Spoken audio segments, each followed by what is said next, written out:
merk ook als ik op het gras lig en ik draai de camera naar boven of überhaupt mijn blik naar boven, dat ik goed waar kan nemen, juist door niet in beweging te zijn, wat er om mij heen gebeurt.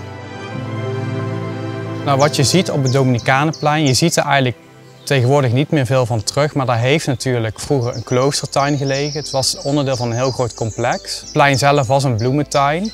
En wij vinden het wel heel erg belangrijk om die historische laag letterlijk en figuurlijk naar boven te halen. Maar als je in de geschiedenis duikt, dan zie je dat honderden jaren lang eigenlijk een hele groene plek is geweest. En dat verstenen, dat is iets van de afgelopen tientallen jaren.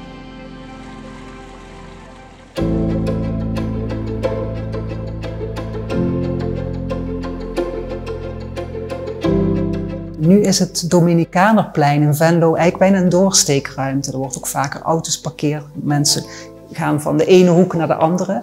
En wat wij willen is dat mensen daar meer gaan verblijven. Eigenlijk dat je het idee van tijd even vergeet.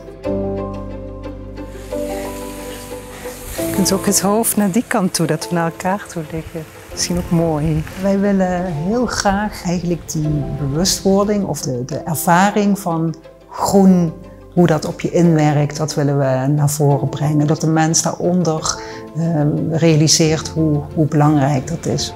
En het werkt wel dat je hoofd, wat normaal zo actief is, dat juist zo zacht ligt. Ja. Die wind, die bladeren, dat zonlicht en tegelijkertijd in je ooghoeken fietsers voorbij zoeft, geluiden. En dat toch eigenlijk samen kan gaan.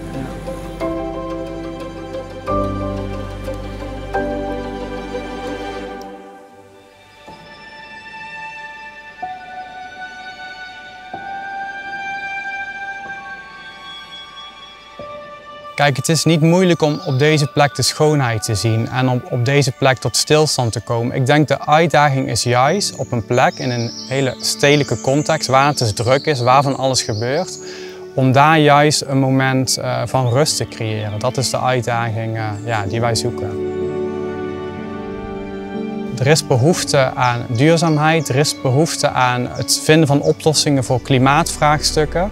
Maar er is ook echt behoefte van heel veel mensen om tot stilstand te komen. En ik denk dat dit project, het gaat over natuurlijke omgeving, dat ook op die manier kan bijdragen aan het welzijn van mensen.